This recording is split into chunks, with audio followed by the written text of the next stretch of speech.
Who wants to be a real comic and who is just doing this to gain a better perspective on public speaking and comedy in general? Anybody like that? What? Really? For real? You don't want to be a comedian? I just want to have fun and hang out with cool people. Kick ass. All right.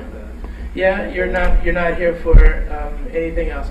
Hey, you're from. Yeah, because I'm from the radio. You always come in, you know. Yeah, man. Yeah. So. I love Paul and Ron. They're hilarious. I'm here to save my life. Yeah? Not. What? I don't know, the graver this, I think this is better. No? I'm wrong? You haven't waited on a Tuesday on the front of the factory. Okay?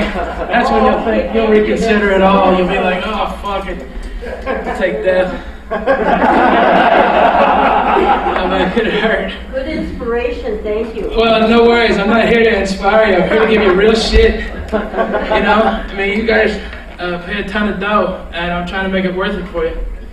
By the way, I will talk, just so you know, I'm not being paid, okay? I didn't come here for money. Louis asked me to come and help younger comics. That's how I started. When I started stand-up, I was 17. I didn't know shit. I was still in high school. I won a contest on a radio station, and I got to open up for Sam Kinison. Sam told me to move to Houston and do stand-up. That's where he started. I did. I didn't even wait to graduate. I just got my diploma mailed to me, and I went to Houston. The comedy workshop that he was famous for being a part of, the Texas Outlaws, the only ones that are really still left are Carl LeBeau, maybe Ron Schock. Some of y'all don't know these names. You should get to know them. They're brilliant artists. Other guys, alumni, maybe you know Bill Hicks, came from Houston. Started there. The workshop had closed. Another comedy venue had taken its turn, the Comedy Showcase. Danny Martinez, one of the sweetest comedians I've ever seen perform, taught me how to do stand-up. I gotta know that if you're a hobbyist, LA is not the place to do comedy. If you're a hobbyist, good for you, have fun with it, but you gotta understand the animosity that comes from the comedians because you're taking their fucking time. They're taking their stage time.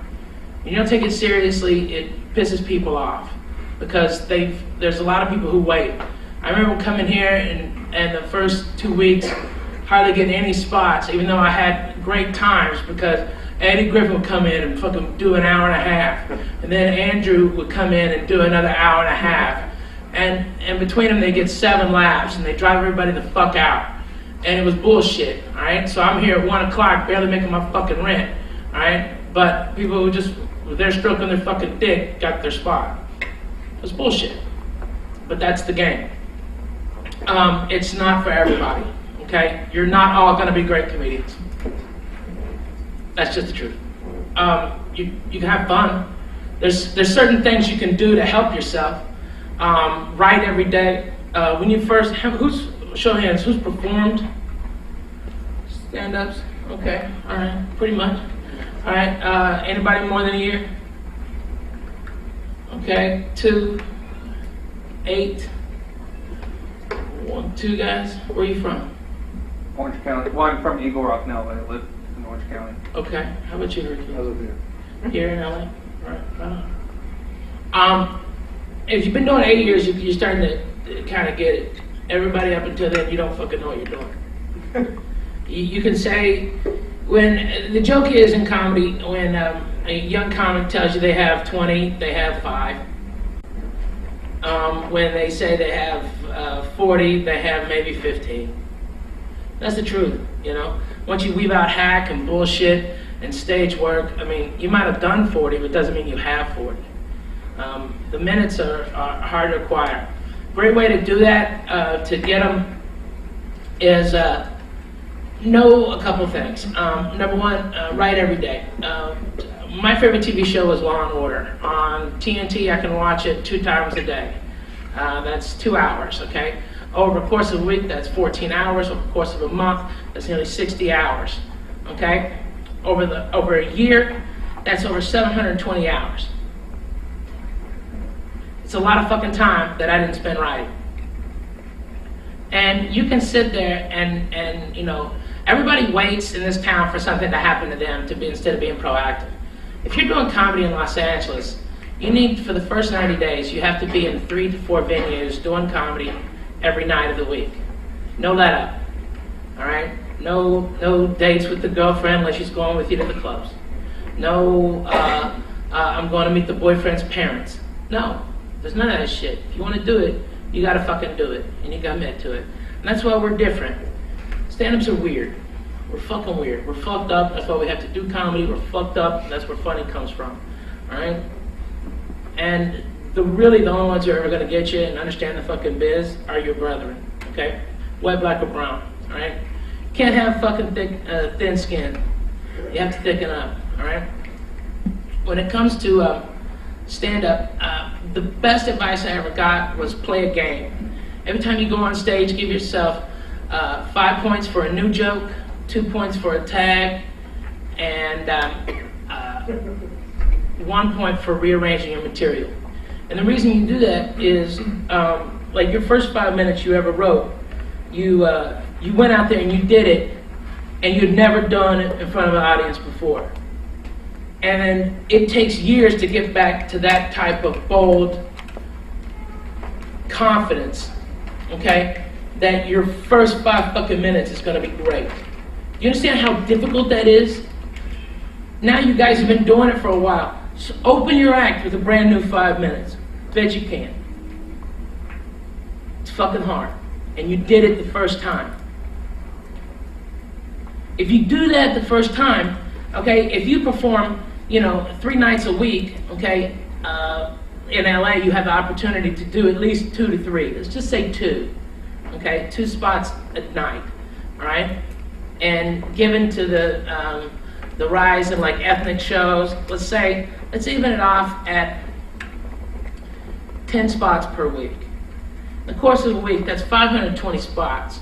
If you amassed 5 minutes of different material every fucking spot,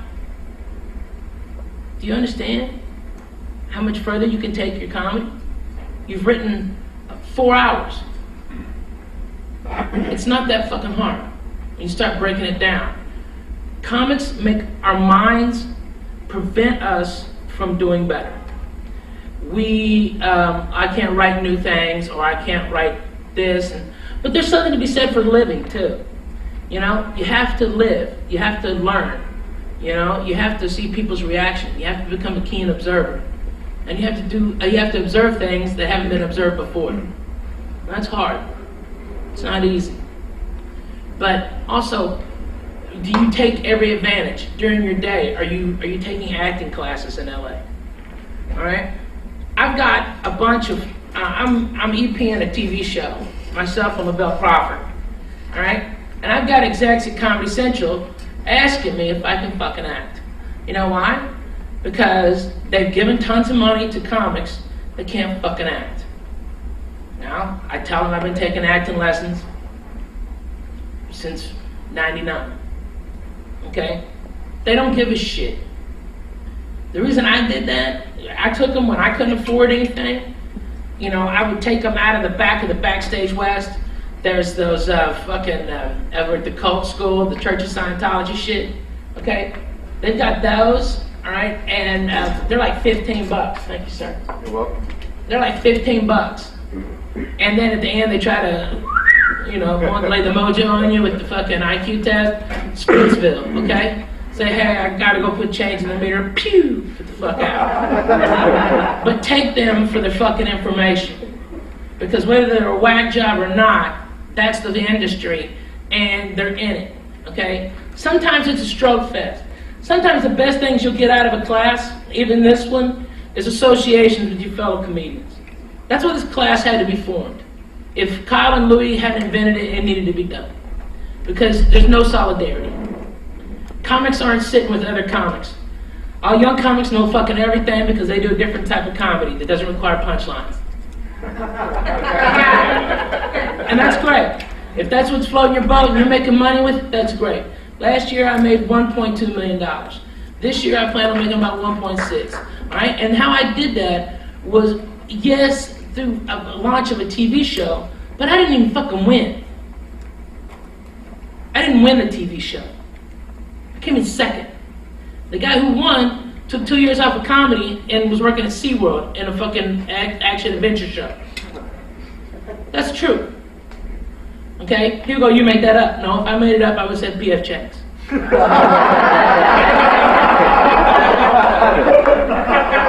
The truth is SeaWorld. Okay? That's the truth. Alright? Why did I pop and why did he not? Why did I pop and why did he not? He had the more votes. He had this. But I've been doing stand-up comedy for 14 fucking years at the time. I knew my way around the microphone. I did. And I knew jokes. I had been headlining since 92, 93. You know, mine was a baptism by fire. Okay? If you guys in LA want to learn comedy, doing it in Hollywood and over at the fucking coffee shops and shit, ain't gonna do it. Nobody's ever been launched from the fucking coffee shop. It's never fucking happened. Garofalo tries to say she was, that bitch was a comedy workshop comic. That's a fact. It's been launched from comedy clubs. Sweat on the stage with Richard Pryor's. Okay? You understand? You put in, you gotta go where real comics are. And you gotta go where real audiences are. Alright? People who are snapping and into their fucking hippie shit, it's not gonna be a good judge. It doesn't represent the fucking 264 million people who don't live in LA or New York. You know, you have to, you know, you can go for the coolest one here, but does that translate? Not really. Not really. I think that it's vital for you to understand these.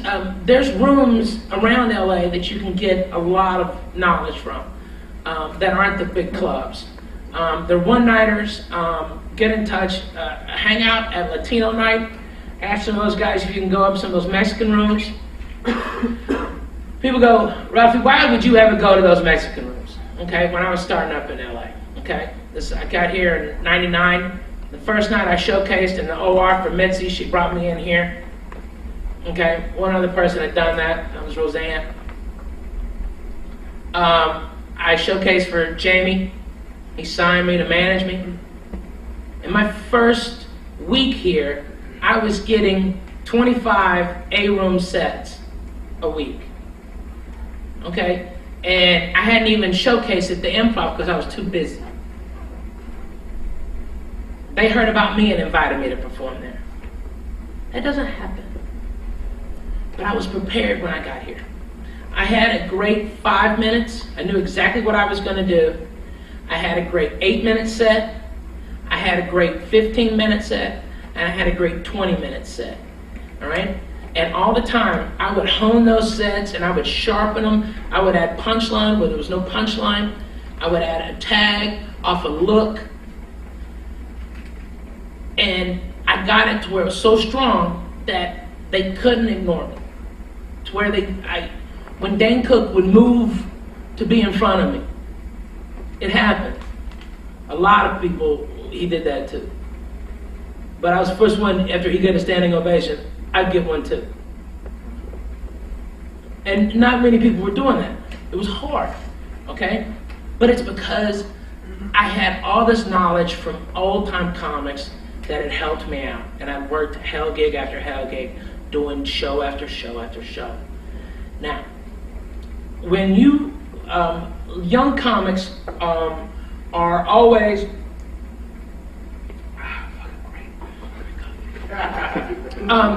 young comics are too verbose. You use too many words. The spoken word is a lot shorter than the written word, okay? The way to eliminate the slag out of your act is take on a regular notebook and then write a line from your act and then skip 3 lines and write another line from your act, all right? And do that all the way. and then go back and take out every unnecessary word to make the point happen, to make it shorter. You all can do this. Very rarely do comics, under 10, 15 years have every word of their act down. Very, very rarely. Okay? You can take out a lot of unnecessary, and you're going to lose time, yes, but you're going to get stronger. You're tightening up your material. Do you know how to construct an act? Do you know how to do your set? Okay? Your number one joke is your closer. Okay? That's the end. All right? Leave them laughing. Your second joke should be number one. And try to make it an introductory joke. Express who you are in the first 30 seconds. People will like you or dislike you quicker than 30 seconds. And if you're good, you're smiling, how to tell a joke. Smile. Unless it's your thing to be fucking mad all the time, smiling is better. Okay? Because when your friends are telling you a funny story and they're giggling so hard that they can't get the fucking story out, okay? All right? And they're smiling at you and you're working up and you're like, okay, you find yourself like, okay, motherfucker, what? Oh my God. All right? You're already halfway there. You've already got them halfway there. It's so easy to push them just a little bit more. Young comics are always afraid of silence. Silence is great, okay? It builds drama, but it's a great cheat. You can cheat your way into getting higher laughs per minute with silence. Jack Benny made a career of it. What you do is, right before the punchline, you pause. So you have your lead up, and then a pause, and the audience will hear that pause, and they're just as nervous as you were. You were feeling every pause with ahs and and all that shit, and they'll laugh at it, or they'll applaud at it. It's fucking crazy, but that's what they do. And then you hit them with the punchline. The reason they'll laugh is they'll see your punchline. Since you brought them to this point, they'll see it, knowing your character and how you're going to react. All right, and they laugh once, and then you do the punchline, and then they laugh again. So you just doubled your laughs per minute. When you can't write new material, work with what you got. Take your jokes. None of your jokes are ever finished. If you think they're finished, you're finished. Get out of the biz. They're always under construction. That's why it's so fucking hard for comedians to record things. Because we know every joke is always evolving. It's always getting funnier, longer, better, more complex, more tags, more tie-in backs, you can draw these illusions, okay, back to it, different asides inside the piece, okay? You can take really long, cutbacks to have a story go in one direction, then it comes all the way back, all right? You should look at it as a physical model, okay, or a diagram, all right? Your punch and then your tags, where to pause. A guy that you've probably never heard of, his name is James Gregory. He trademarked Funniest Man in America, okay? And he's a Southern guy, all right? And last year, James Gregory made $2 million. Yeah, got your attention now, huh? You never fucking heard of him. He's been doing it for years. You know what kind of car he drives? About an 82 Cadillac, piece of shit. And he just carries home big old bags of money. Lives in Atlanta, never drives to every one of his gigs, doesn't deal with any of these fucking half bags, okay, that you're gonna make your fucking life fucking sick, okay? Just flat out fucking half fags, okay? Guys that aren't even fucking man enough to be gay, alright? You know what I mean? They just have to fuck you, okay? And be an asshole about it. And this town's chock full of them. Chock fucking full of them. Be prepared to be disappointed. That's what this industry does. Comedy's fun, okay? This industry takes the fucking fun out of it. And it puts fucking drama into it. if you're in LA, you've got all these little cliques and shit, and oh, I'm not in with those people, or those people have a beef over some fucking joke. Guess what? Turtle, lift your head up and look on the other side of the fucking pond, and there's somebody doing the exact same fucking joke. It wasn't your joke, it was there for anyone. So many times comics try to be comedy police. They try to fucking, go after everybody, alright? And all you're doing is wasting your fucking time. You're worried about what everybody else does, and you're not doing what you need to do to make yourself better. Appearance. If you don't have a character, like you're just you, okay, hats are distracting, okay? They cut off your face. They cut off you, if they cast a shadow on you, it's going to be bad because you get a lot of your comedy from your eyes. If it's back, it cuts off like all crinkles and stuff. You can get interesting texture in your face, and you can bring people in. You can tell a story and be more believable. Because a clean face, I don't know why, but it denotes suspension of disbelief. Where people with beards, goatees, long hair, that's why a lot of female comics pull their hair back, is because it opens their face up and makes them more believable. If you can suspend the disbelief in your audience, they're halfway to believe in any fucking story you want to tell them. Anything. Okay? But these distractions, you can't understand the gist of what I'm saying or how I'm saying it if I'm covered up with a beard. That's why nobody on TV has them. That's why politicians don't have them. I know, it's weird, 300 years ago, everybody had to have a beard, all right? Now, it's just the opposite. If people do, people don't believe them. That's why they don't let that shit go on TV, no main guy on television has beards, all right? And especially in comedy, because they're not believable. Same with presidents, all that shit, all right? It just is.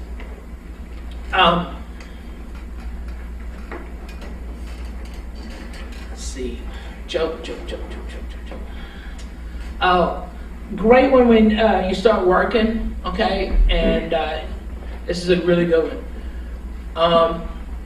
Don't drink at the clubs.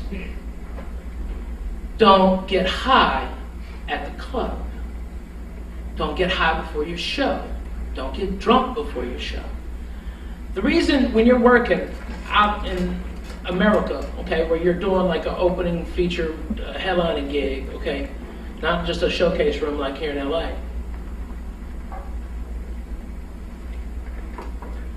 If you're an opener, you're making $300 a week, okay? That's like 7 shows, 4 days, all right? If the club owner, he goes, yeah, drinks are on us, all right? And let's just say you have 2 beers. 7 shows, that's 14 beers. Now the actual cost is less than $15 with taxes, okay, that the club has to pay, all right? Not that much. But in the club owner's mind or the club manager's mind, you just cost them, that's about $12 to $14 worth of beer in the average comedy club, okay, per show, times 7. So you went from a $300 act to a $450 act. Okay? And they won't have you back. If you can't get booked back, you're dead. If you can't find new venues to work in off the venues you already have, you're never going to grow. Okay? I'm already booked into May of 2011. Okay? That's how it goes, right? It's because over 20 years, I've never gotten fired. Okay? I've come close. I've come close by breaking some of my own rules. Don't fuck the staff. Ever. Ever. People go, oh, why would you include that? This is the class about comedy. Well, it's also about the business of comedy. Okay? In the business of comedy, your coworkers are wait staff, bar staff, kitchen staff. Everybody else is having a good time. This is your work environment, all right? If you want to excel in a corporate world, you don't fuck your secretary. You will lose your job. It's the same with comedy. I'm going to tell you a story, and at the end I'm going to tell you who it's about, all right? In, must have been 1995. I was working at the Laugh Stop in Houston, Texas, and the headliner, funny guy, country guy, all right, was getting shit-faced, and he fucked the fat head waitress and a manager, okay? Fucked her, all right? And this is a big girl. Nice, big girl, okay?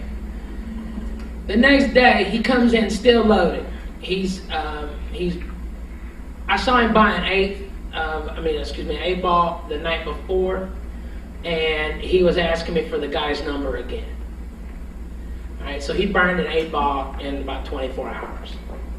That's getting it done, son. That's a lot of blowjack. And then he was taking pills, and he was doing a bunch of shit, and he's getting fucked up before the show, telling everybody, all the comics, myself included, we're all laughing at his fuck stories about fucking the fat waitress. And he thought it was so funny that he went up on stage and did those jokes. Yeah, what a dick, right? The girls in here are going, fuck, what an asshole. All right? Well, he got his comeuppance about 2 days later when that same waitress got a promotion, and she was booking 8 out of the 9 A rooms in Texas. Okay? And Baton Rouge too. Okay? So she controlled where he lived. It was now a 16-hour drive to any work that was of substance. Within 2 years, that guy was out of comedy. He was living south of Nuevo Laredo, Mexico, and had bought, with his last bit of money, a pottery factory. He was making pottery. And he called me up in '87, heard I was coming to town, and told me to bring weed. And I'm like, are you kidding me, dude? I'll be the only one who ever brought weed into Mexico. And he called around, and some of his old buddies took mercy on him after he agreed to clean up a little bit and do clean material. And they took him on board and let him start, because he was exceptionally funny.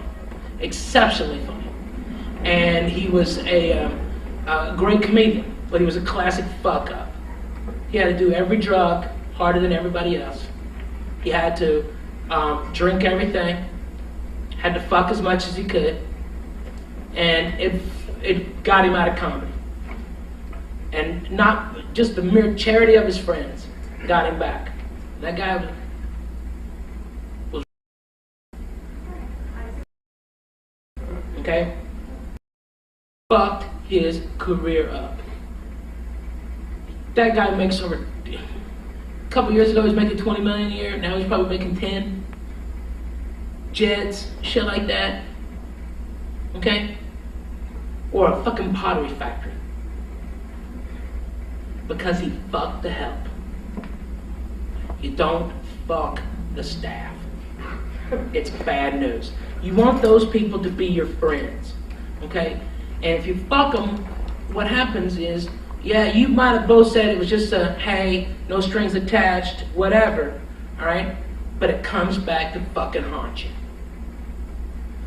Because somebody will get their feelings hurt, or you'll fuck somebody else the next time in town, and there's jealousy. And then, when the club owner's talking about comics they like, that wait staff ain't talking about how much they like you, and how you can get back in there. And that's a big fucking deal. Those people have the ears of the people who make the decision. Don't shit where you eat. Female comics, don't fuck comics. Okay, don't fuck them. You know why? Because I don't care how good you are. If you fuck them and you fuck more than one, nobody ever fucking forgets it. And I don't care how much famous you get, how many fucking albums you sell, they'll all say, oh, she fucked that person. That's where she got her act from. I know 4 girls people say that about now. And these girls make millions of dollars. And people shitbag on them. They never just can let it happen. Alright? And girls, you have to thicken your fucking skin up. Comics are gonna fucking shitbag on you. They're gonna be mean to you. They're gonna call you cunts. They're gonna fucking do all this shit. And guess what? They're just trying to get you out. If you have a relationship and it's not really fucking solid, comedy will take it away from you. I don't care. It's very hard to have a civilian wife. When you're fucking over here and you're the star over there, people get jealous. They get jealous and they get crazy shit going on in their head. And whether you're doing it or not, you know, they're gonna fuck. It's gonna be bad, all right? Comedy is a brutal, brutal art. It's brutal.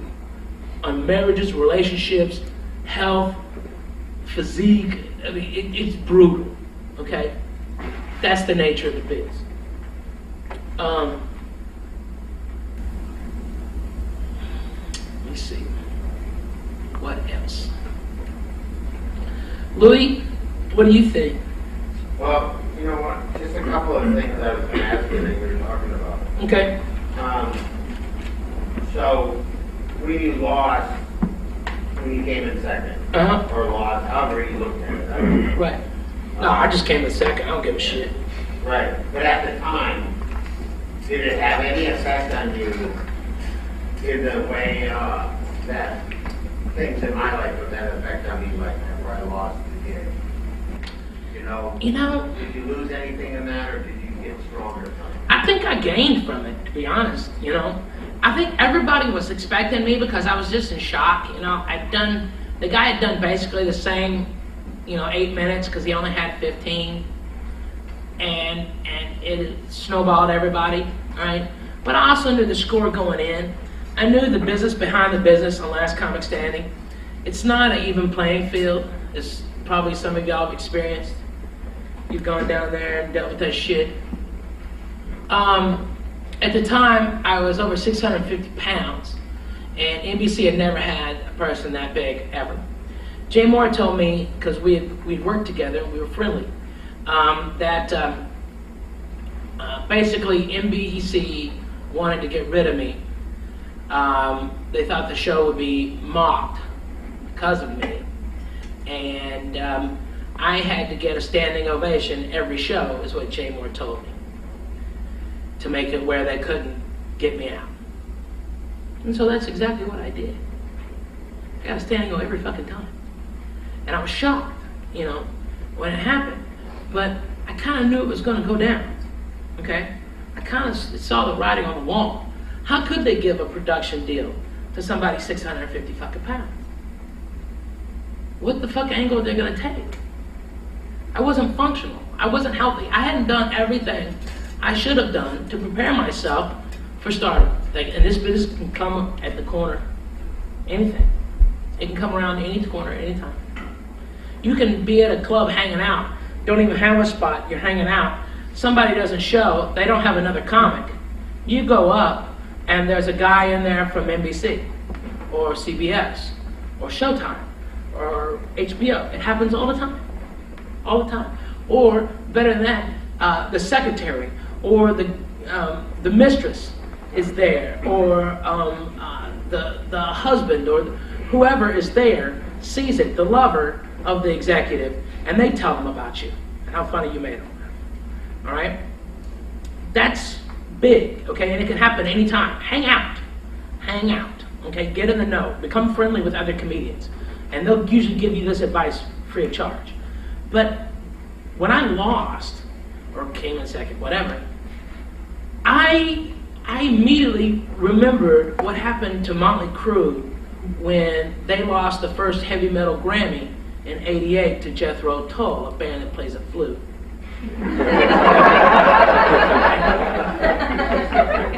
What happened in response to that was that it actually, I think I lost because my fans thought I had it wrapped up. Even if it was, I mean, I don't even think it was really real, to be honest with you. I don't think the voting was real.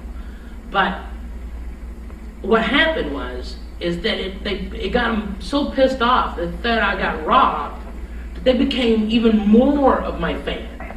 Okay? And in doing so, my first album, Just Correct, went platinum. I've had 2 other subsequent albums go platinum. That ain't bad. 3 albums.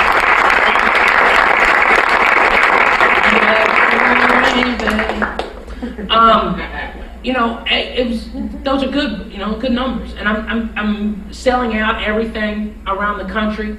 You know, I'm doing theaters in September that already have tickets. These are late September dates, and my tickets are already over $1,000 in Valley, in Bakersfield, Stockton. What? Nobody does that. Okay? It's not easy. But I also do radio every chance I can get. When you get an opportunity to do radio, fucking do your best material. Your best.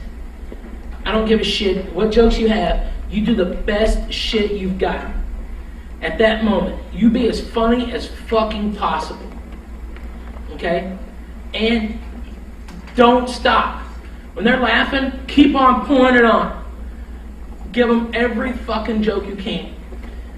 Here's why. A lot of comics don't do this, and the reason they say they don't do it is because they're nervous. If I tell my best jokes on the radio, then the audience that comes won't laugh at those jokes, and those are my best jokes. Well, who gives a fuck about the 300 here when 300,000 just heard you on the fucking radio? Those 300,000 are the ones who are going to buy your fucking albums because something's in their life, they couldn't get a babysitter, work was too much, bills are tight, I can't afford $25, you know, per person, that's $50 for me and my girl, and then drinks, this bitch has a $12 beer, bitch, you better drink that beer, all right, you know. They add it up, and they go, but I can spend $20 on Amazon and get a DVD, okay? And you just still sold product. And then when your DVD goes to them, they like you in this much, they're gonna like you in this much, and then they're gonna come spend their fucking dollars. I have people come up to me, I've seen you 12 times. You never do the same jokes. I don't. Because I have a commitment to my audience. I'm Southern. I was not raised with any money. It was hard, and I know the value of a fucking dollar. When I lived in LA, I worked off of the clubs. Here, $15 spots in the OR. Like Jamie's, $40. They got bumped up to $60. Improv, still probably owes me fucking $2,500, motherfuckers. But I also sold weed. Okay, I'm not gonna bullshit you. It was never a full gram, but it was always good weed. Always. I sold it right in that hallway. I sold it in the front over here. I sold a shitload back here in the piano room. And I had my clientele. And through that, I made a ton of connections. I made a ton of fucking connections. It got me with a lot of people that propelled my career. Because I made myself indispensable, I made myself readily available, and always fucking funny. And I would go do stuff for free. Well, I had a buddy who was working a sports show on the Fox lot on Sunday morning. That means on Sunday I got up at fucking 6 a.m. and drove over there, had breakfast with him, wrote a ton of jokes about sports stuff that was going on that day for football, and he killed. He got a big contract. Even though I had done it for nothing and not expecting anything, just the experience of writing jokes and that pressure and that environment, being around TV people, he gave me $25,000. The same week my engine on my car blew out. I mean, it's crazy sometimes how the business works. You have to work for it. If you're expecting money in comedy, you're retarded. Get out. Okay? If you came here with some pie in the sky fucking dream that you take this course and then in 2 years you're making $1 million, it's not gonna happen. Alright? It's not.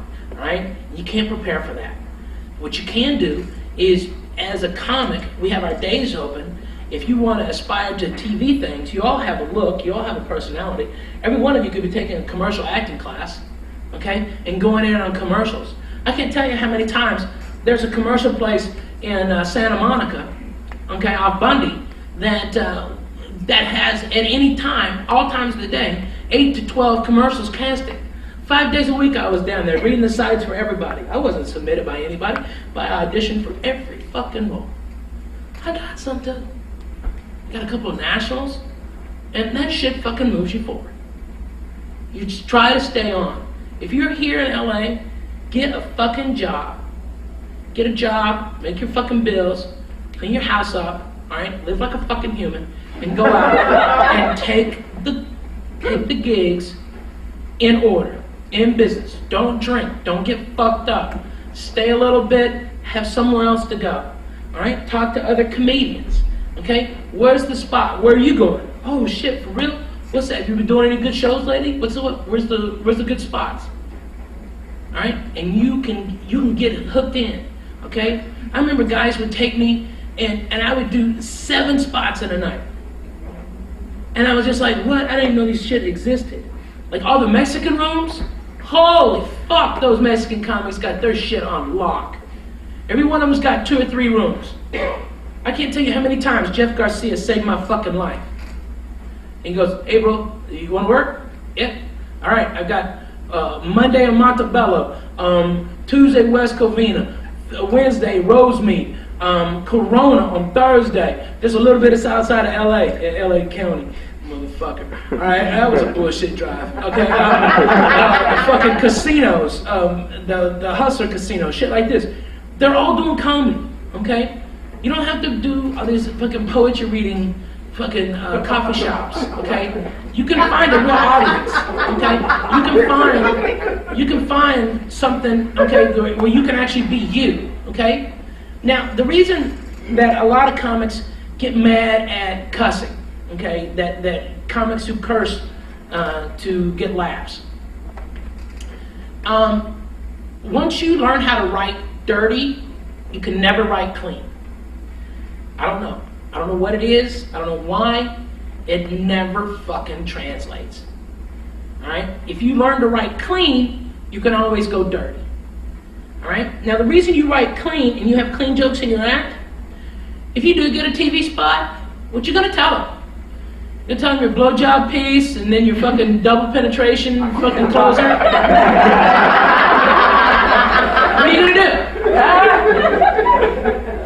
Talk about eating pussy for 5 minutes on Jay Leno? I don't think so. I don't fucking think so. Sucking cock? No. Tampons? No.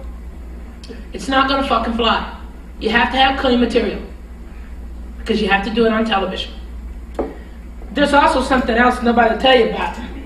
When you do a fucking show for Comedy Central, you want the whole fucking text of what you're saying to be bleeped out? Because they fucking will. They'll bleep it all. You want to lose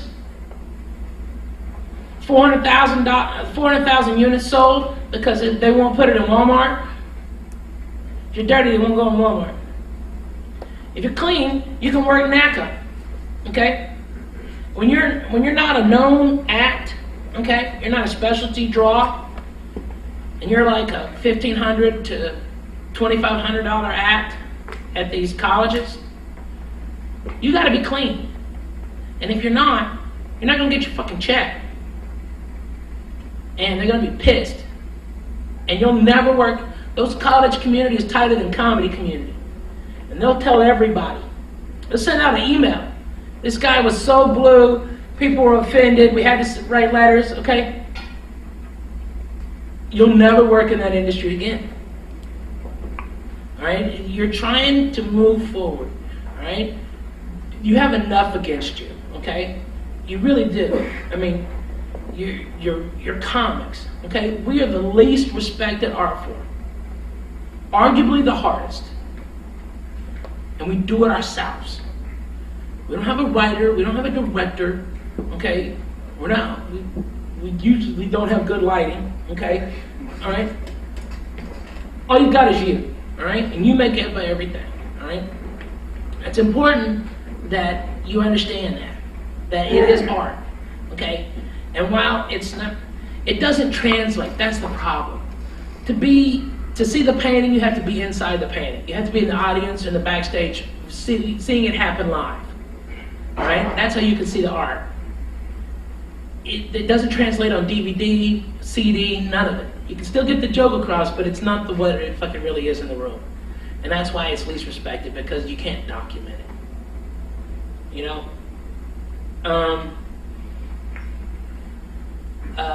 Talk hack. Don't do it. Don't fucking rip off people. Don't rip off other comics. Don't rip off ideas or premises. It's bad news, man. When it comes back to you, it will be hell. Does anybody know where Carlos Mencia was playing 2 years ago? Sold out Universal Amphitheater. Sold it out. 28 times in a row. 2 shows a night for 2 weeks straight. Sold the fuck out. When he was in, we have 2 houses. We have one here and one in Nashville. In Nashville, 2 years ago, he played the T-Pack Center, okay, which was 4,500. Sold it out, added a second show, sold that out. It's 9,000 seats. One night. Now he's coming back to Nashville. He's playing Zanies, a 280-seat room, and he hasn't sold out the first show. How far did they fall? I really think that shit Rogan did really fucked him up. And whether it was right or not, it happened, and it's brutal. I'm not gonna get into any of that shit. I don't like it. Me, I've eliminated being around comedians. This is the most you're gonna see me talk to anybody. Because I don't wanna be around them. If you get, whether convicted or not of theft when you're a comic, the inference is enough to kill your career. Because in this business, you are guilty when accused. And then it's your job to prove your innocence, if possible. And people are still going to believe what they fucking want to believe. And you will lose your career. You will not have one. You get so much off of this industry, off other comics. You'll have your life beholden to it, right? If you fucking, the only people that get you and you become an outcast, it's a lonely fucking place. Me, it can't be theft without opportunity. So I just don't watch any other comedians. I work with 4 people. My wife is one of them. Because I don't care. I don't do it for the back of the room. If you're trying to make the back of the room laugh, and all the comics, and have a respect amongst your ilk without respecting what the audience wants, get out. Get out of the fucking way. Your job is to make people laugh. Okay? Painters don't paint so other painters can go, wow, that's great painting. Painters paint to fucking sell the art. Okay? That's what professional means. Your job is to make people fucking laugh. Try not to save the world.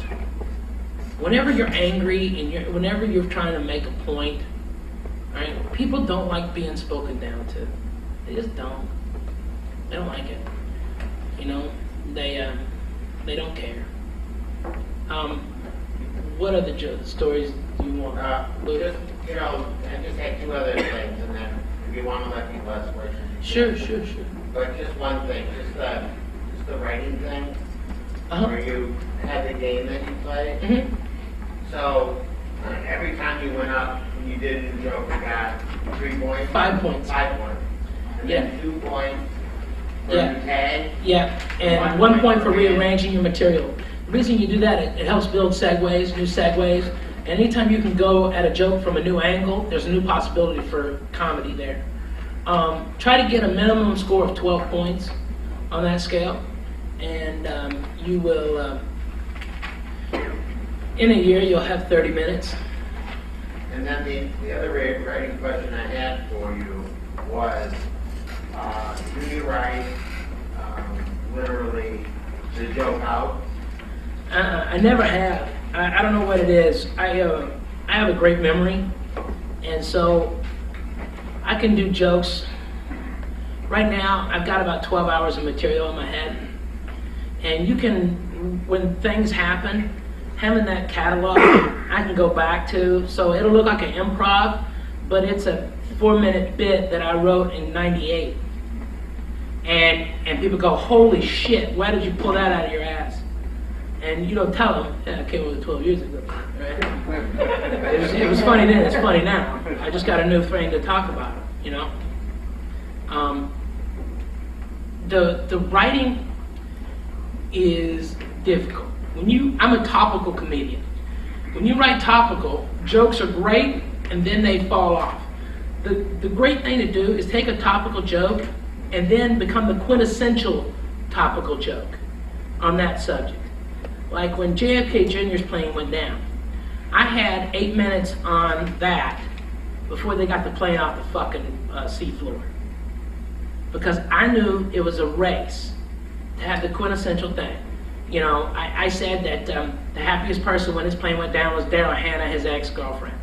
She was so happy. She was like, I'm glad that motherfucker didn't marry me. And I said, that's fucked up because that bitch was a mermaid. She could have saved his life. Okay? And you take it that far and you go a different way and you say something so wrong and you become the quintessential bit on it.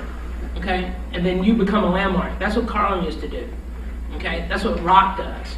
Okay? You become the quintessential bit on that subject. That no comic will even touch it again because there's nothing left to say. When I was talking about Siegfried and Roy, I went from their angle to a guy in the audience going, you know, I can't believe I dropped $250 to see these two German fleas, okay? I'm from Iowa, this is fucking bullshit. Well, you know what, I wish that tiger would eat that. Oh my God, okay, all right, that fucking piece, all right? And I took it from the tiger's perspective, I took it from Siegfried and Roy, and then I did pun, okay? I bring it all the way around, and then, you know, they said that he was just trying to save them like wild tigers do in the wild with their young, if they love them. And I'm like, that's bullshit. That was a male tiger in the wild. You know what they do for their young? They have sex with a female tiger about 60 times in a 24-hour period, then leave, having nothing to ever do with their offspring ever again, much like NBA players. Okay, I took it all the way here, then I flipped it. Okay, I did that same hook, and in doing so, you go at a joke from every angle. That means right within the material you already have. Every joke can be expanded. You can add a new angle. Okay, have you done the opposite? Have you gone forward? You know. Bring all points into a subject, okay? Your take and answer other people's questions to the con, okay? If you're pro something, then answer the other sides who might be in the audience, the con of whatever topic you're on in your joke, right? And you'll get them laughing and them seeing your way, all right? Like I say, I smoke weed for Jesus, okay? And the reason I say that is because it confuses the Christians. I don't like the fact he smokes weed, but he says he does it for Jesus, so I don't know how I feel about that, okay? Now, in doing that, I influence myself with anybody, okay? First, I align myself with the portion of the audience that is down for smoking weed or whatever. And at the same time, I raise the awareness of the side of the audience that condemns it and thinks it's lowly. That's how you flip them, okay? You're trying to bring them in. This is a good piece. All right. Young comics look down and they say, too much. Okay? Don't bring your fucking notes on stage. Be a goddamn professional. Memorize your jokes.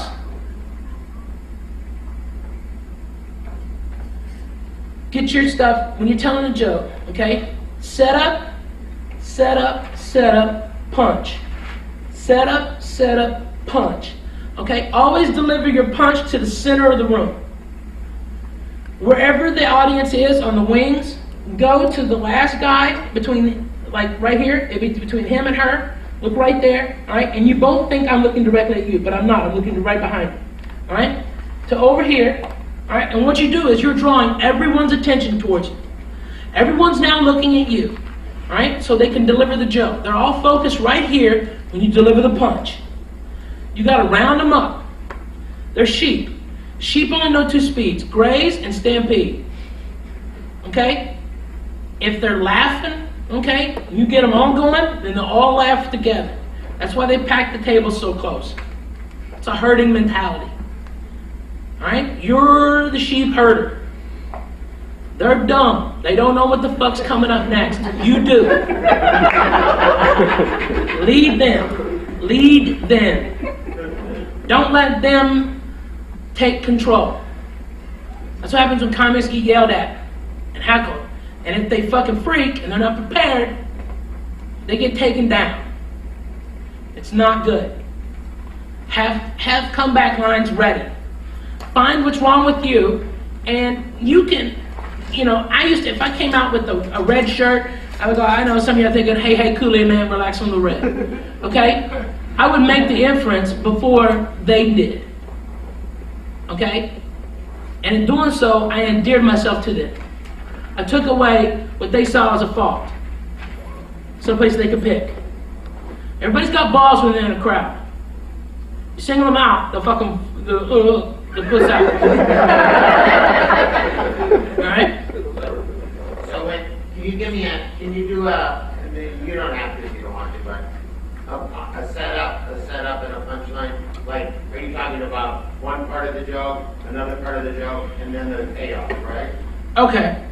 All right. We'll use the Kennedy bit. Okay.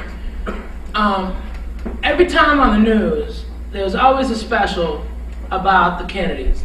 And every time something happens, they go to these same old white people to hear them go, oh, the Kennedys, it's such a tragedy. I'm here to tell you that every one of the Kennedys are fucking retards. Every single fucking worthless piece of shit of them. Joe Kennedy had weak sperm, and all his offspring are soft-skulled, Corky from Live goes on, fucking retards. JFK was a fucking idiot. You don't take your mistress to where your wife is, okay? Happy birthday, Mr. President. That's the first rule of how to be a player. Don't take the bitch you're fucking anywhere near the bitch you married. Word. Alright? The day he died, he was a fucking idiot. Okay? No, fuck the hard top. It's a sunny day. Let's take the convertible. Back and to the left. His little brother Robert. Hey guys, I know a shortcut to the kitchen. Alright? Taylor Kennedy. It's okay, baby. I'm a great driver. How about this fucking retard? Shh. Shh. Throw the ball. And then I would take the mic and hit my head. Okay? Remember the guy who hit the fucking tree? Yeah. Alright? And JFK Jr. was a fucking idiot too. Alright?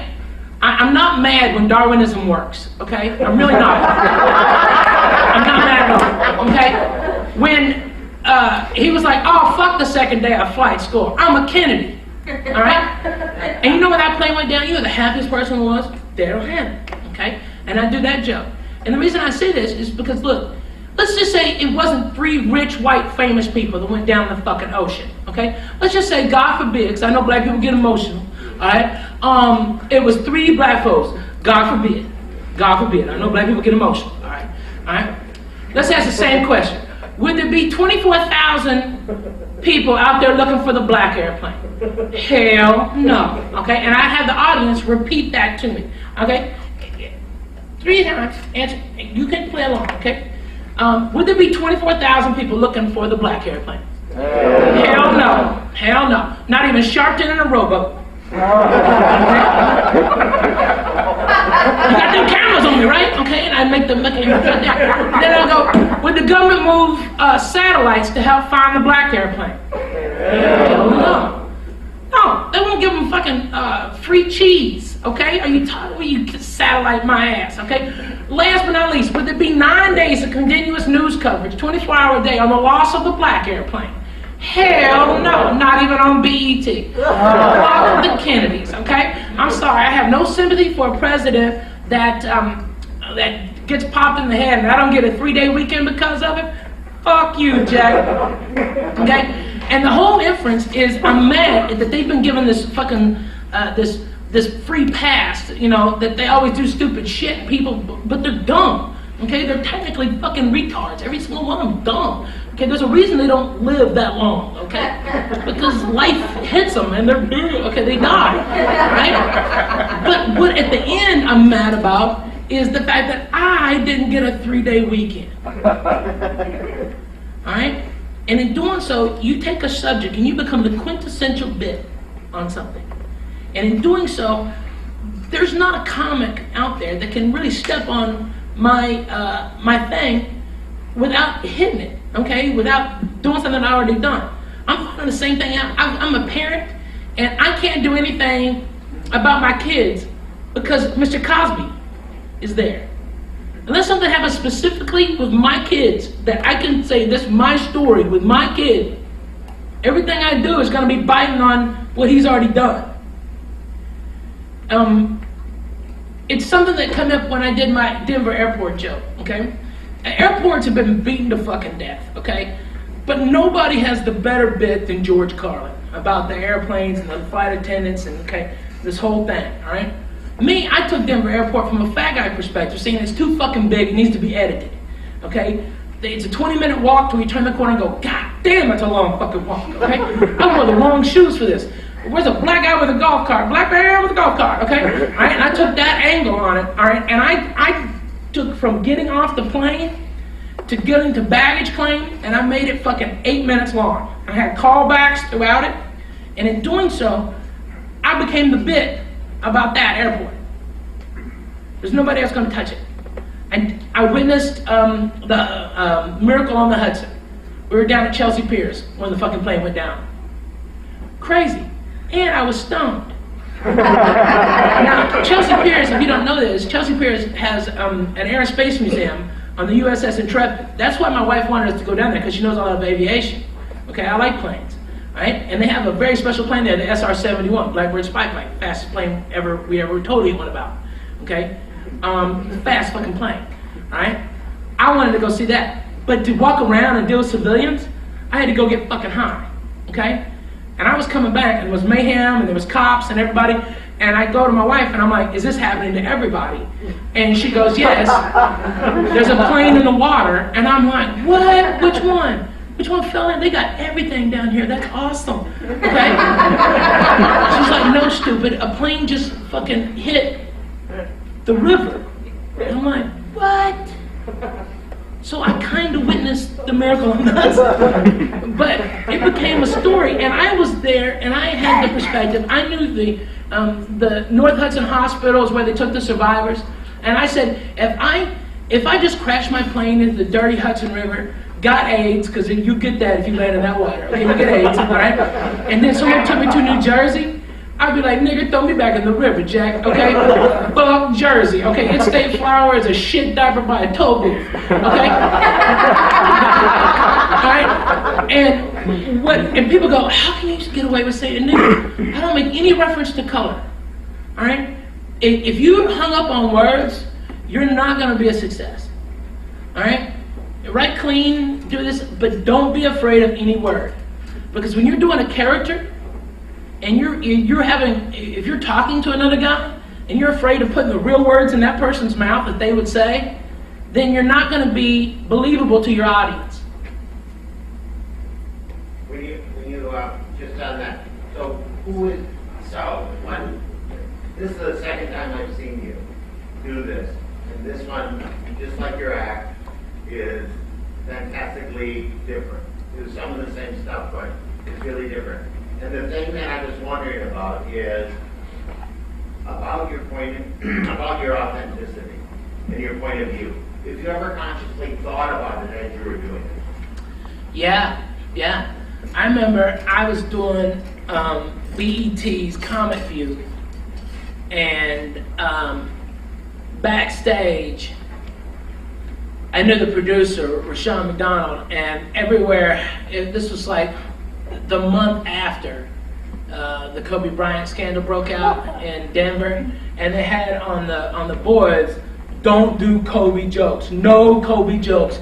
All Kobe jokes will be cut from the performance," because somebody in the warm-up had mentioned Kobe Bryant, and this theater full of black people went fucking bananas.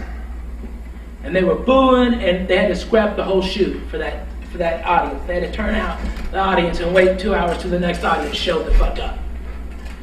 And they were livid. And I was like, you know what? I can play it safe, or I can just say fuck it. And that's what I did. I just said fuck it. And I did my Kobe Bryant piece, and I did it from the angle, and I honestly believed it, that Kobe was being fucking railroaded. And I called it like I saw it. I called it a cracker conspiracy. And those black people fucking love me. And that's one of the most requested bits I've ever done. Where I'm talking about, I make the analogy, I go, here, you take a 19-year-old little white girl and a 6'8" black man, okay? Of course it's gonna be vaginal bruising and tearing. Now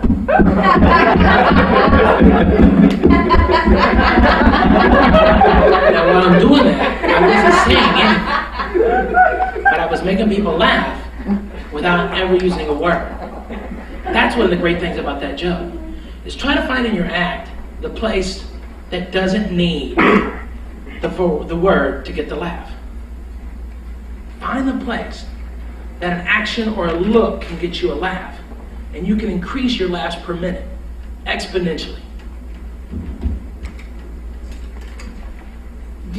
You take the shot, okay?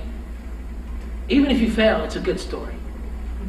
I got booked to do the Tom Joyner morning show cruise. Now, being the only white person on the boat was not off-putting to me.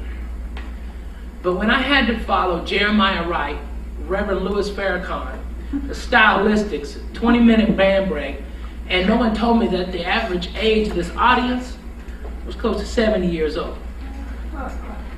I got booed before I told my first joke. But I was like, fuck it. If I'm gonna get booed, I'm really gonna get booed. So there was 4,000 people there, all right? And they're all black, all right? And I said, it's great to be here on the Amistad.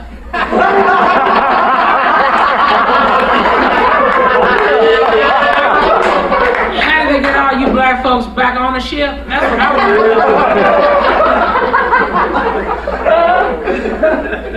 I get you. And they were booing and booing and booing. But fuck it, that check cleared. Sometimes you're not gonna do great. Sometimes, and you know what? So many black comics have retold that story that they've got me credited with telling, saying nigger to people and shit like that.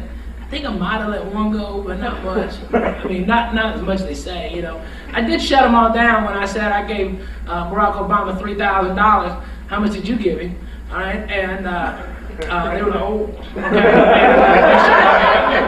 And then I said, I go, black folks, be careful what you wish for. If Barack wins, y'all gotta start tipping.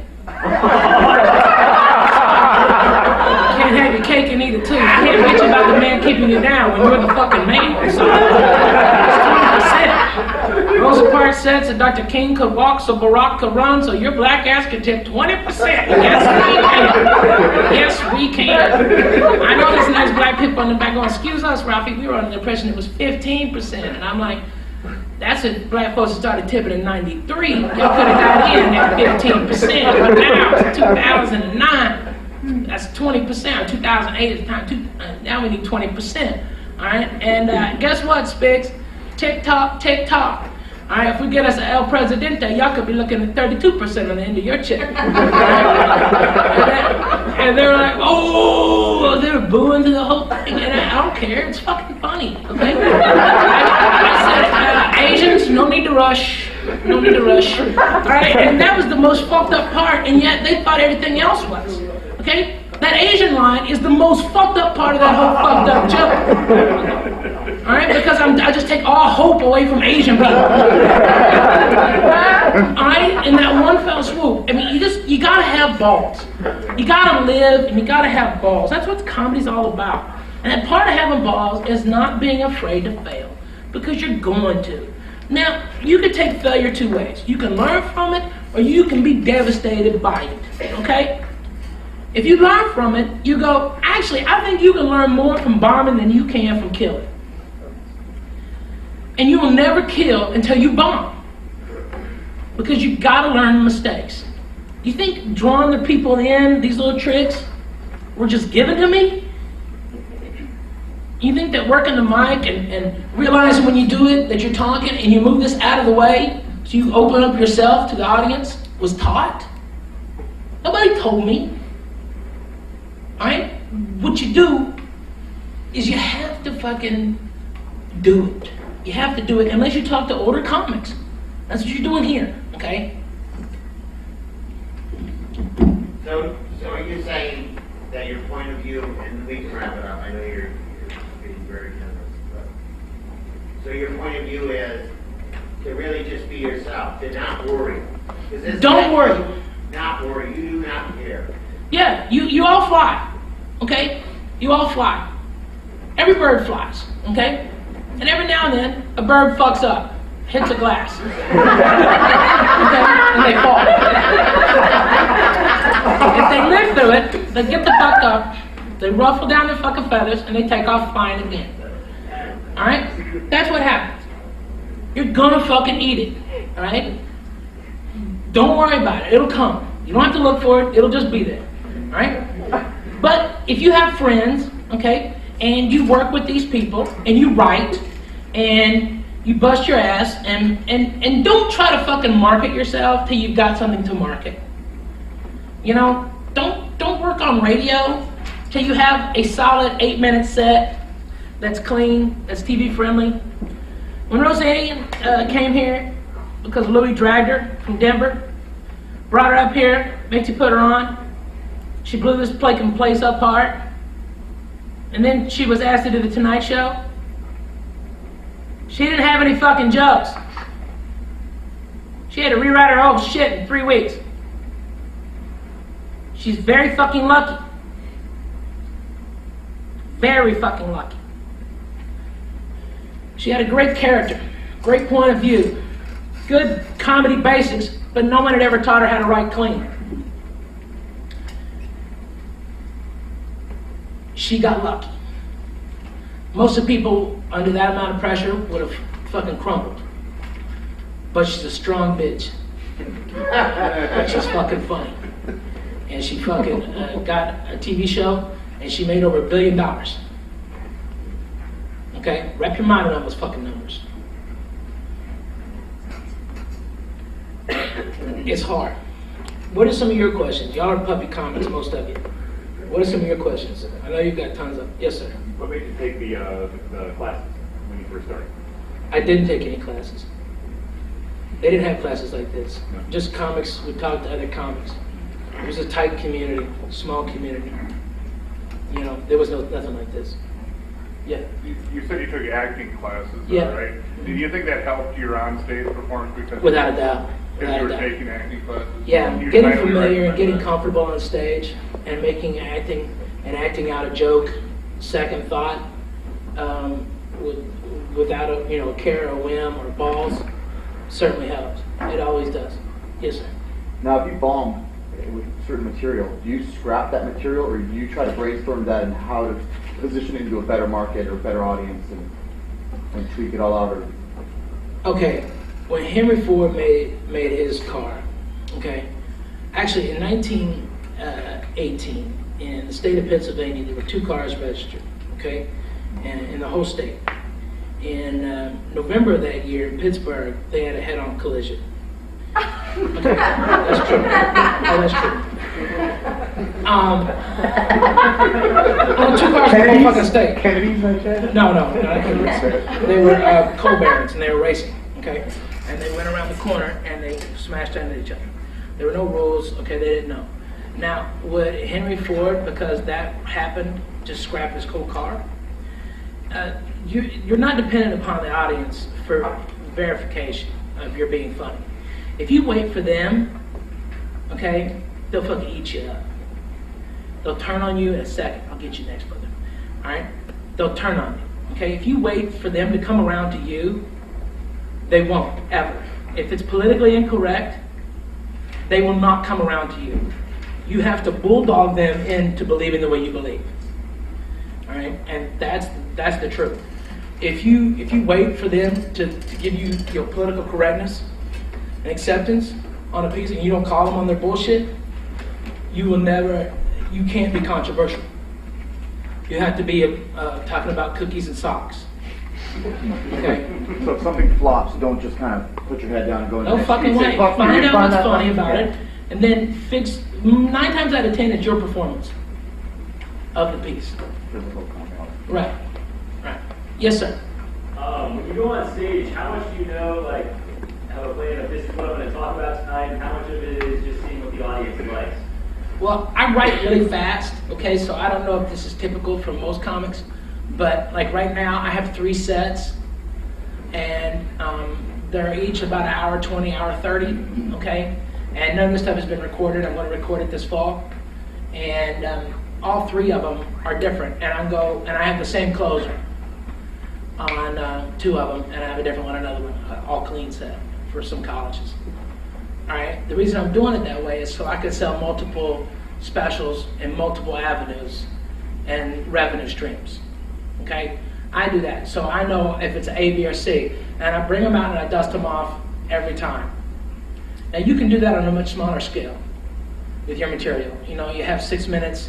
You know, build up 3 6-minute sets with a closer, and there's your 20-minute set. All right.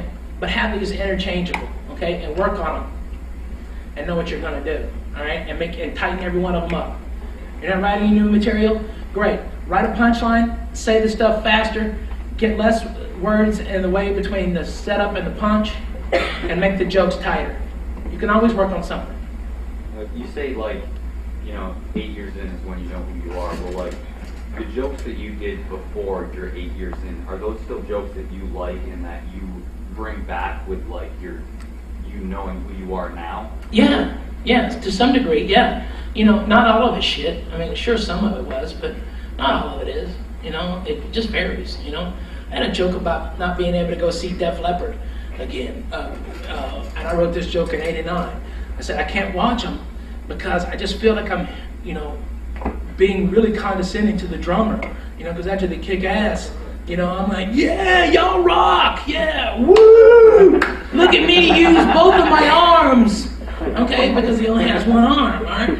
And it was funny then, and if I do it on radio or something, people still think that's funny, okay? And you can still do it because they're always doing some kind of reunion tour or some shit like that, okay?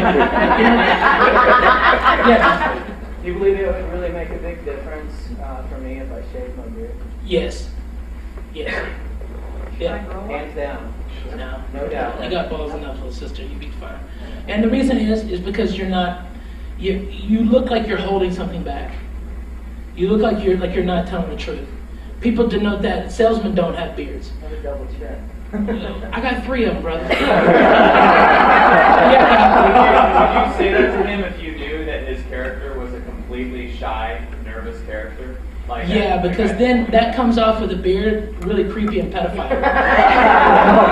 Galifianakis knows. He's dropping Yeah, big- Zach's been the anomaly, okay? But Zach, if you watch his stand-up, at about 25 minutes, it all kind of starts to go away.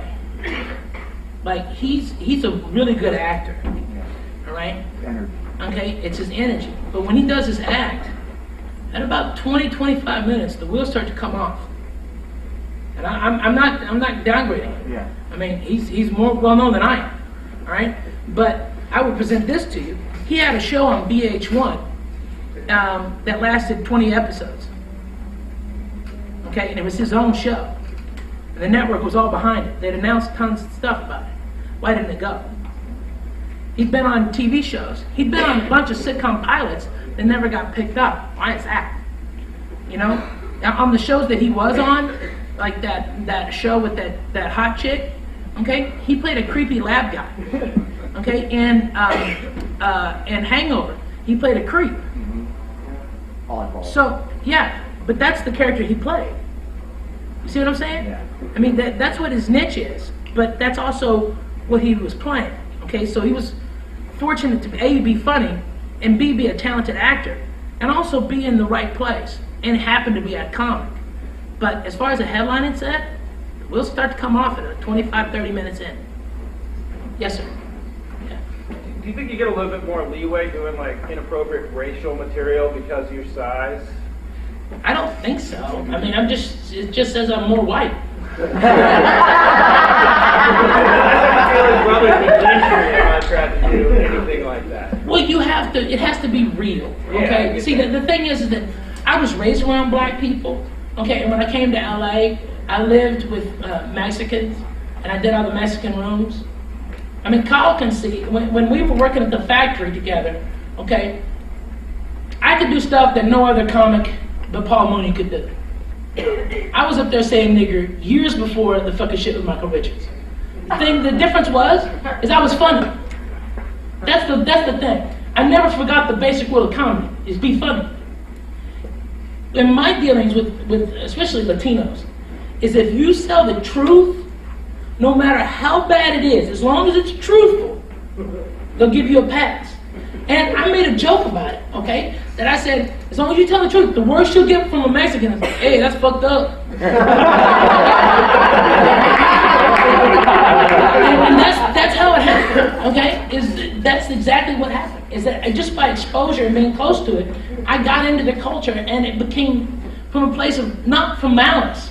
You know, the stuff I talk about would probably get a lot of white comics punched in the mouth. But they don't believe it. They don't live it. You know, I remember, this is probably why I'm one of the funny guys I am, is I was raised white trash in Arkansas. And I remember during a heat wave in '78, I was 6 years old, I got my white trash wake-up call. I was in my underwears and my kiddie pool underneath a tree that actually had a transmission in it. Right? And my brother, who's 7 years older, was watching me, and he was mad because we lived in a shit house. Our house sucked.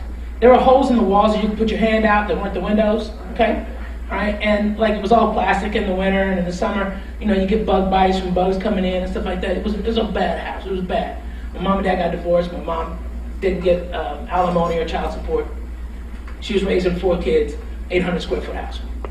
My brother was in charge. My mom was working, and across the street was a nice black couple and a black family. I played with the oldest boy, who was 7. I was 6. And white picket fence, nice house. But my brother was jealous because their air conditioner came on. Okay? And he was like, look at those uppity niggers with their fucking air conditioning. Because we didn't. It was 110 degrees. And I looked at my brother at 6, not knowing that was, you know, he was just an asshole. I know now, but I didn't know then. Boy, listen, I hope someday we can be niggers. It's awesome. We got rum and that. And their mom makes fresh Kool-Aid for them like 6 or 7 times. And I woke up in the hospital. My brother kicked me in the head. And I cracked an orbital bone. I broke my nose. I was concussed at 6. And my brother almost got sent to reform school for that. But that's one of the reasons that I'm funny, is because we hope to be niggers one day. Okay? That's the truth. When you're white trash, and it's another basic truth, that there's really, racism is a hologram in this country. It's not real. They think it's a big issue, and they try to make it a big issue by you know, separating us and dividing the races. But the truth of the matter is, it's really about social economics, okay? It's about poor and rich. If you're rich, you live one way.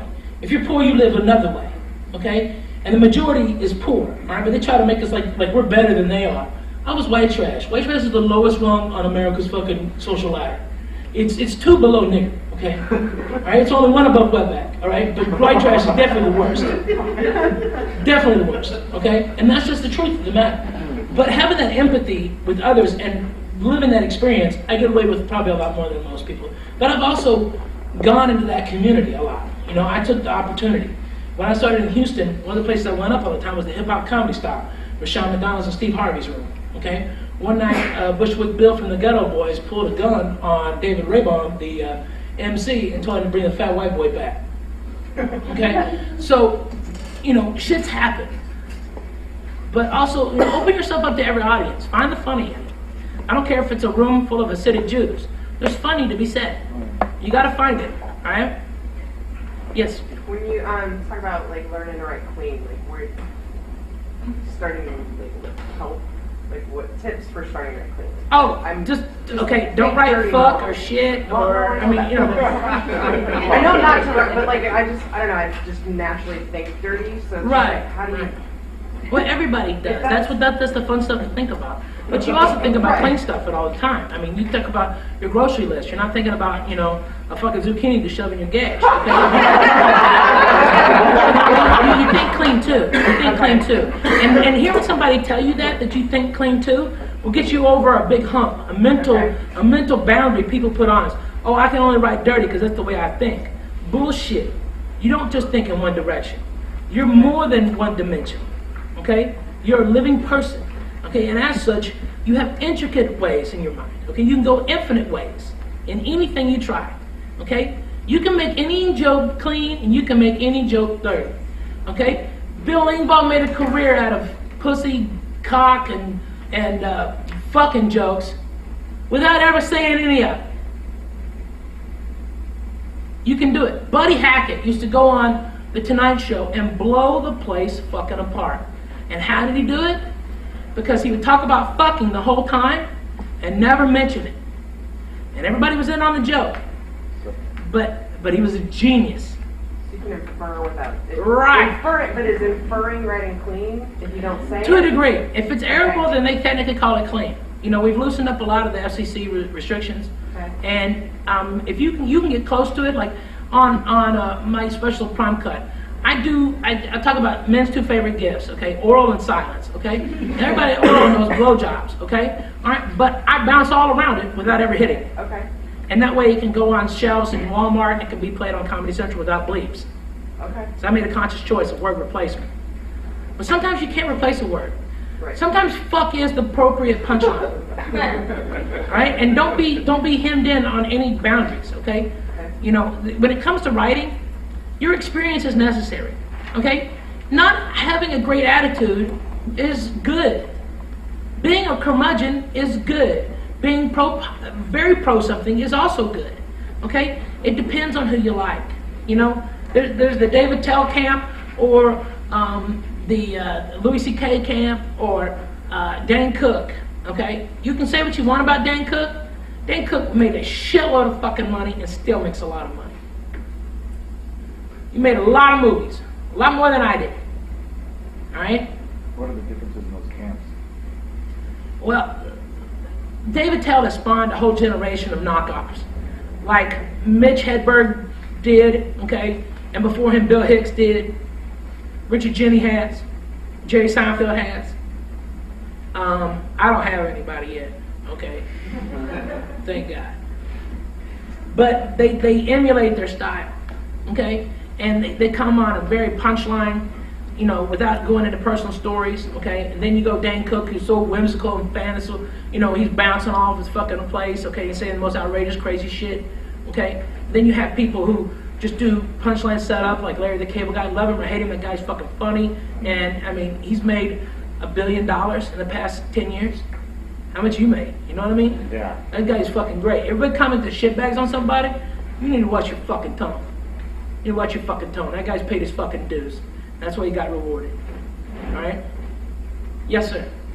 Could you talk a little bit about the fact that you obviously wrote a lot of material early on about race and about just like your physical size?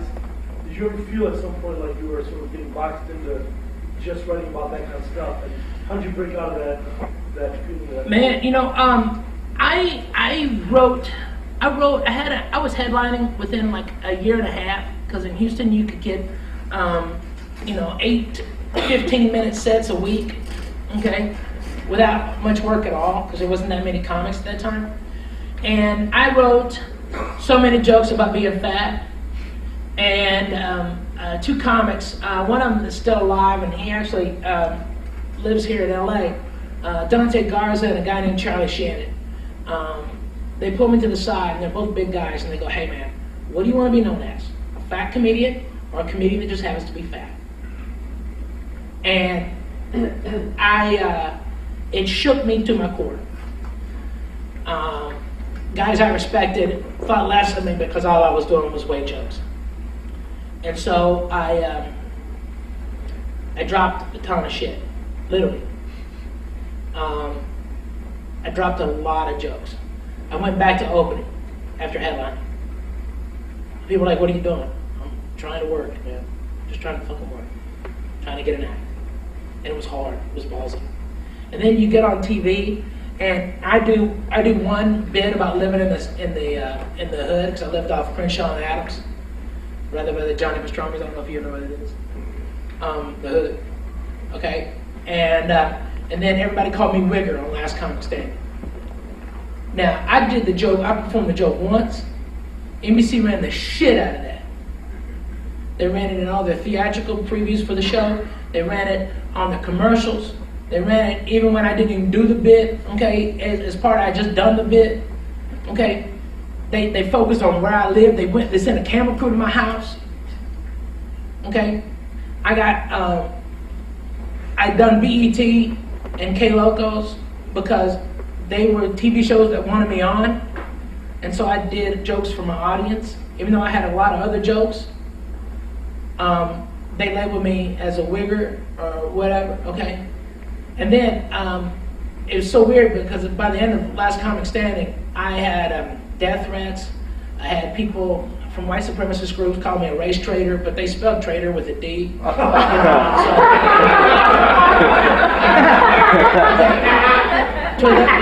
It became, really problematic, where we had to move to a new apartment, we put us up, they had the FBI involved. It was a lot of shit, okay? And it's like, I'm just telling jokes. What the fuck's the problem? Okay? And then I do a piece because at the time, we were told that Iraq was, the ones that were sponsoring Al-Qaeda and shit, and they had nuclear weapons. They're trying to, give terrorists fucking gas, and they said it was about oil, and I was like, great, I want cheap gas, okay? And I did that whole thing about cheap gas in the finals. And people were acting, "Oh, he totally abandoned his roots and now he's doing this joke." It's like, I'm multi-dimensional, motherfucker. I'm a human, okay? I have more than one way to think about something. If you don't, you're Glenn Beck. All right? You have to have other ways of thinking about subjects. Okay? You have to be open. And you have to be open to fucking up. And people go, "Oh, he shouldn't have gone political." Well, I don't care, okay? I know what I did in the room, okay? I know that in a 4.5 minute set, at 2 minutes, the audience stood up and gave me a standing ovation. I had to shut the audience down to finish the fucking piece to get another standing ovation. Then they chanted my name for 7 minutes. And then Jay Moore made me come out and shut them down. That's what happened, okay? So if I abandon my roots, then good. I don't want to be one thing. I don't want to be a one-dimensional comedian. And it's probably cost me. If I went like, there's another very popular comedian who's big, and he does just fat jokes. He does them very, very well. Okay? And the guy sells out all around the country. Now, could I do that? Yeah. And trust me, if I wasn't as controversial as I am, I'd be a lot richer. A lot. There's a lot more money in that than there is in, being edgy. I know a guy that's so fucking edgy, he doesn't even work comedy clubs anymore. All right? And doesn't want to, does it out of his own want. All right? And because of that, this guy, he's never going to have the success, but he's got everything he wants. Sometimes people are waiting on a bus they hope never comes. Some people don't want to be the best comic of all time. Some people just want to tell their fucking jokes. And that's cool, man. That's fucking cool. I don't like hobbyists, but if you are who you are and you're true to that and you're fine and doing whatever you do as best as you can, then you can't really fault it. By the way, chick comics, you got a road a lot harder than men, okay? You got to toughen the fuck up. My wife's a comic, all right? It's hard, all right? Very hard. Yes. What do you say to people? Because actually, meeting a lot of people around in the room, a lot of people are from different areas. I mean, we're from Miami, there's people from New York, Jersey. I mean, what do you say to people that aren't, in the market of LA, per se? Okay, I started comedy in Arkansas. My town had 3,700 people in it. I drove 110 miles to Fayetteville, or to Little Rock was 100 miles to do everything I could do to do comedy before they had comedy clubs. Find your own success. There are so many paths to the top of the mountain. And your level of success does not necessarily being on TV and making $1 million, okay? Maybe it's just making a living. Maybe it's just fucking having an outlet for you being creative. Maybe you're somebody that's in a relationship and seeing your kids grow up is more important than being the funniest fucking guy. And a lot of people it is. And those people are successful. All right? You can't measure it yourself, but you also cannot be, you cannot give yourself a reason to fail. And if you bitch and you moan and, I don't have this, I don't have that, there's not a great comedy club where I live, well, fuck you. Quit. Fuck you. Get the fuck out of our way. Because trust me, there's somebody out there who wants it more than you do. I'm not the fucking funniest person. Okay? I'm not the funniest person here. I'm not the funniest person in LA. I'm not the funniest person. But when I take the stage, and my mentality is, I am the funniest fucking person in the world. Yes, sir. Yeah, I'm done. I'm Laramie, and I'll go out to Comedy Works in Denver, Colorado. It'll be a 6-hour drive for 3 minutes on stage. Right. It's 3 one way, 3 back. It takes all night. But it's my job. Yeah, right? And also, be proactive. Comics that are successful, make your own success. Make you a room that can fucking do comedy. I don't care if it's a pizza place, I don't care if it's a bar, whatever. If you've got to build a stage, it will cost you about $40 to get the stuff from Home Depot to build a fucking stage. For an investment of $300, you could have income coming in. You have, you talk a bar into having a comedy night, and you'll book it with a headliner, a feature act, and you open and give somebody a guest set, right? You could charge them $500, $600. You put out only $300, then you're making $300 a week extra. That's how you get by. You do 4 of those in a week, you're making $1,200 a week from comedy. And you're giving work to a lot of other people that will get you in turn more work. Pretty soon you won't even be able to do work in your own rooms. They'll be self-sufficient. You'll have other guys, and you'll be giving them $25. You're still making $200, $300. All right? And they'll love to have the money. But be proactive. Make your own success. If you are in an area that doesn't have a great comedy venue, you make one. People want to laugh everywhere. And don't tell me shit about recession this and recession that. Let me tell you what, in recession, comedy booms. It doesn't bust. When things are good, nobody gives a fuck. When they're fucking, when times get shitty, that's when people want to laugh, and that's when people go to Jesus. Both places, they're spending money. Yes? How do you order your set? How to order my set? I try to build a suspension bridge, okay, and make the line, instead of any loops, I try to make it a straight across. I come up, first joke to last joke, I try to make a straight line in laughter. I punch. I average about 14 laughs per minute. That's a lot more than most. And I do that when I perform for about 2 hours. Yes, ma'am. As an American comedian, what are your thoughts on Canadians coming into the American scene? Great. Canadians have a different sense of humor. They have a different system up there. They don't work the headliner, feature, and opener like we do. The opener up there does 40 minutes total, 20 minutes to start off, 10 between the feature and the headliner, and another 10 at the end. He's like the host of the whole show. The headliner does 40 minutes, and the feature does 20. It's weird. It's a weird system. But I think it kind of reflects what I think in comedy is that the opener is the most important part of the show. When you're opening, you get paid the least, and you're the most important part. When you tell your jokes, you fucking present them, and then whether you bomb or you kill, you do your fucking time. Okay? If you're killing so much, shut it down. All right? And then once it goes to, once you're bringing up the next act, you be a commercial. If the club wants you to mention fucking drink specials and fill out forms for fucking marketing, you do exactly what they say. All right? Don't be a dick. Get everybody's name correct. Don't be an MC and forget somebody's fucking name. It's disrespectful to you, to them, and the art. You have no place. If you can't remember somebody's name, get out of the fucking business. Because those are people that are going to make your career. You better learn their fucking name. There's people in here that will help you in your career. There's people here right now that in 5-10 years will go, hey, remember that fucking fat guy came in and talked to us? Yeah, well now I'm producing him on a show. Or I'm writing for it on this show or that thing. Okay? Don't let yourself have any reason to fail. Okay? Don't be limited. All right? Canadians come in and make people laugh. They have a different sense of humor. It's a drier, more British type of comedy.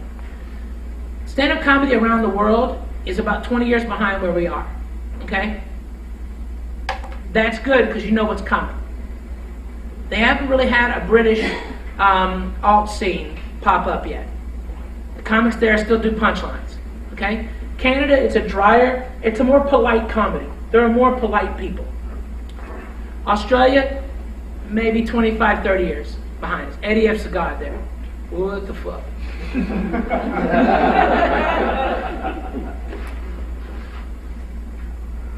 Yes.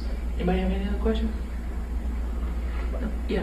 You're saying like, Australian comedians are behind. What about like comedians like Jim Jeffries, for example? I don't know if you know. Yeah, I know Jim. Like he seems pretty like up to date with the way things are here. Like really? Well, his sense of humor. You know what I mean? Like he's still got that like. He's raw. Yeah. He's raw. Yeah, okay, raw. but if you watch his stuff, they're all drinking fag, dick, and poop jokes. Yeah. That's what they are. Okay? That shit was chic here in the States. 88, Sam Kinison, Bill Hicks, Andrew Dice Clay. Not Bill Hicks. I mean, Bill did a lot of drug stuff, but we still haven't caught up to Hicks. Okay? But it was cool. In the 80s in the States, every comic was on blow. I mean, if you had to go back here and look at this fucking table on the fucking piano. Yeah, so many razor marks on that motherfucker. You have any idea how much blow was done off that cocksucker? You have any idea? Yeah. Comedy's a business now. You know, people, the individuals, the ones that excel, are doing stories, and then some are doing regular punchlines. You know, the most successful comedian that's ever been is Jeff Foxworthy. Okay? He doesn't do, he does some stories, but he's most known for punchline setup. You know you're a redneck if, right? He's translated that into billions of dollars. Yes, ma'am. I am a Canadian. What part? BC. Okay. Have you ever done a show in Canada? I have. I've done Yuck Yucks in Toronto, all the Ontario rooms from Kitchener to Hamilton, Niagara. I've done all those. I've done Montreal, stuff like that. I like Canadian audiences. It's like a really nice suburb. It's like a white suburb. I mean, it really is. but also, know this: Canadians will stop laughing if you go in too insensitive. They can't fucking take it. They can't take political correctness. I mean, they being politically incorrect rather. They can't take it. They'll fucking shut down on you. And it's weird. It's weird. I mean, you'll be doing a joke and you'll be saying like, if you see a fat white girl smoking cools, wait a minute, there'll be a half black baby come right around the corner. Okay? All right. Canadian audience will shut the fuck up. All right? They will they're breathing in. If you shock them, okay, that's the problem with shock comedy, is that people can't laugh when they're inhaling. It's physically impossible. When you shock so much, like this, they can't laugh. Their natural inclination at that point is to groan. You know what I mean? All right? It's pretty basic. But good for you. You do a lot of work in Seattle and stuff like that? No. No? Get down there. Talk to my buddy Billy Wayne, okay? Billy Wayne Davis. He's one of my openers that I work with, and he lives in Seattle now. He's a good comic. I teach him this shit, too, because nobody else will. That's why I come here. I don't come here for money. I don't make any money. I come here out of love for two of my buddies, okay? They asked me to come and help. And I want you to get your money's worth.